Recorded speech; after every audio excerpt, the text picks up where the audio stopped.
Alors, petite précision rapide avant de commencer, j'arrive après la bagarre, hein, donc tout ce que je vais dire, une fois que le débat est terminé, c'est très facile hein, de faire des plans sur la comète, de ce qu'il fallait dire ou ne pas dire. Autrement dit, je vais être le mec, tu sais, après une bagarre qui vient de voir et qui te dit ah putain, moi je l'aurais défoncé. Alors là, moi je l'aurais déglingué, moi. Alors je te le dis tout de suite, hein. Mais ça va, le boomer! Ou encore, tu fais des travaux chez toi, il y a toujours un pote à toi qui vient te dire j'aurais pas fait comme ça, moi, Voilà, je vais être un de ces deux mecs-là, je suis désolé. Bon alors, calme-toi. Aujourd'hui, on va revenir sur le passage de Thomas Durand chez Sud Radio. À l'heure où j'écris cette vidéo, il y a un peu moins de 300 000 vues. Et manifestement, pour Thomas Durand, ça a été un échec, hein, d'un point de vue de la communication. C'est pas possible! Oui, mais André Berkoff, vous allez le voir, n'a pas démérité non plus. Petite précision importante, sur les 9 minutes d'émission, Thomas n'a eu que 3 minutes 30 de temps de parole. Bref, analysons tout ça.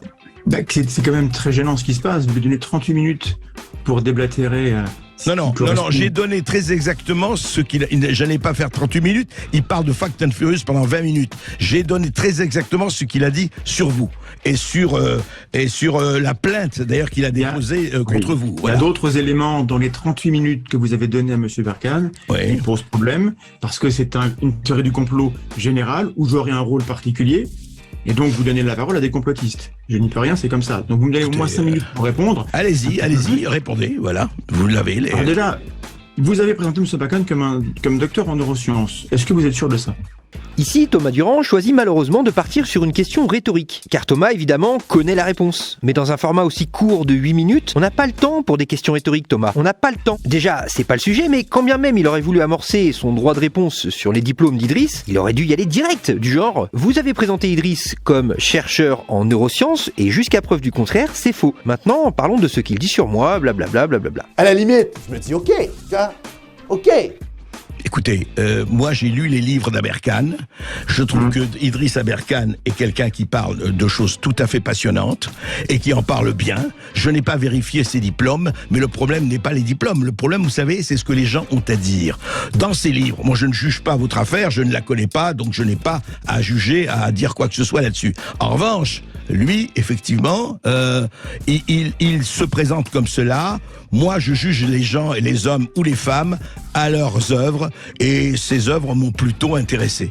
Voilà. Là, non seulement il perd un temps considérable, mais en plus, André Berkoff répond pendant 40 secondes d'une manière argumentée et posée, ce qui vient lui donner en quelques secondes beaucoup plus de crédibilité que Thomas Durand. Parce que pour le moment, Thomas Durand, la seule chose qu'il a faite, c'est poser une question. Mais juste, quand on présente Berkane, on présente docteur en sciences cognitives.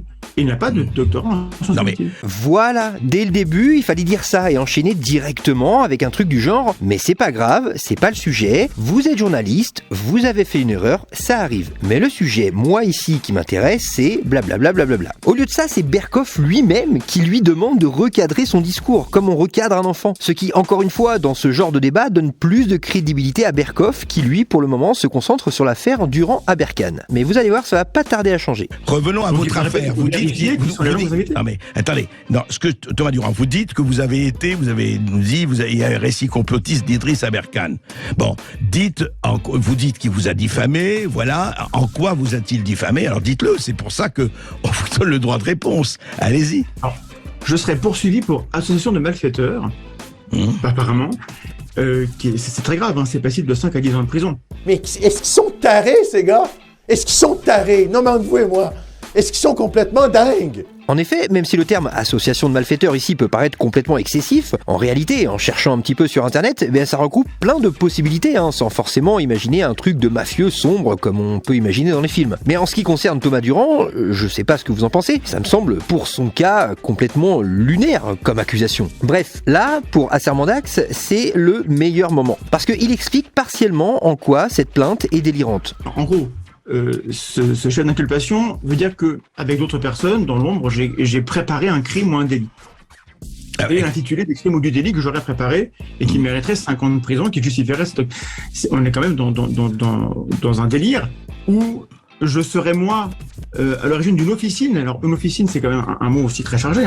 Une officine, alors j'ai la définition du dictionnaire, endroit où l'on complote, où l'on se prépare des mauvaises choses. Donc par définition, dire que moi j'appartiens à une officine, si on n'a pas des éléments pour prouver, parce que ça peut arriver. Écoutez, la justice suivra son cours, la plainte est déposée, ça vous allez le voir. Vous-même, vous ne portez pas plainte contre Idriss Aberkane?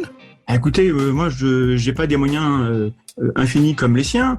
Là, d'une manière calculée ou pas, André Berkoff part sur un autre sujet. Clairement, il aurait dû répondre « Mais écoutez, ça ne vous regarde pas, c'est pas le sujet ». Bref, et juste après vient le moment le plus critique. Écoutez. Je n'ai pas des amis millionnaires comme Monsieur Azalbert, donc je vais faire ce que je peux. Je suis en train de réfléchir à peut-être le faire. Ça ne demande, excusez-moi Thomas Durand, ça ne demande, on n'a pas besoin d'être millionnaire pour déposer plainte, franchement. Non, mais enfin, quand vous êtes pauvre, on peut vous insulter quand même plus facilement.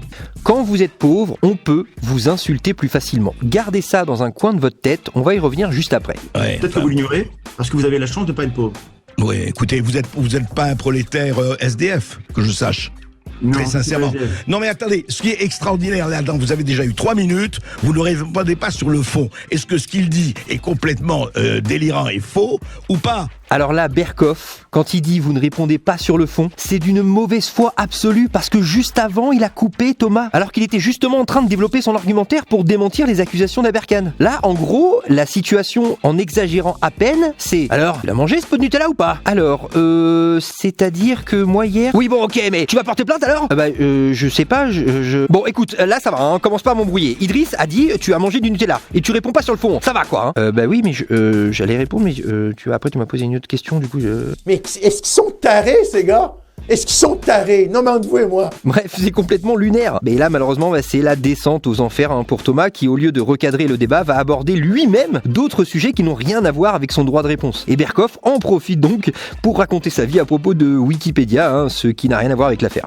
Il a dedans expliqué que Wikipédia était gratuit, et que parce que Wikipédia est gratuit, alors, je cite, donc Wikipédia exploite votre crédulité à des fins politiques. Non, il n'a pas dit ça.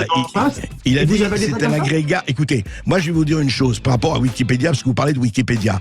J'ai été assez étonné, moi, de voir la fiche Sud Radio de Wikipédia et ma fiche personnelle sur Wikipédia, si vous voulez en parler. Et une chose aussi, vous allez m'expliquer pourquoi Fast and Furious, qui a supprimé son site, etc. Mais j'ai été étonné hier de voir que la page Wikipédia, j'étais allé le voir, a été supprimée de Fast and Furious. Comment ça se fait ? Et là, vous voyez, en quelques secondes, Thomas passe de la présumée victime de diffamation en accusé qui doit rendre des comptes.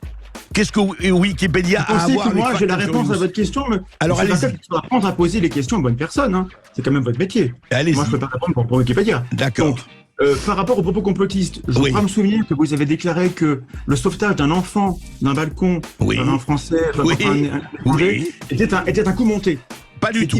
Pas du tout. Vous voyez, déjà, vous déformez. Et là, encore une fois, erreur fatale de Thomas Durand. Au lieu de recadrer le débat, il ouvre encore une autre porte, un autre domaine. Monumentale erreur. C'est rageant. C'est pas possible!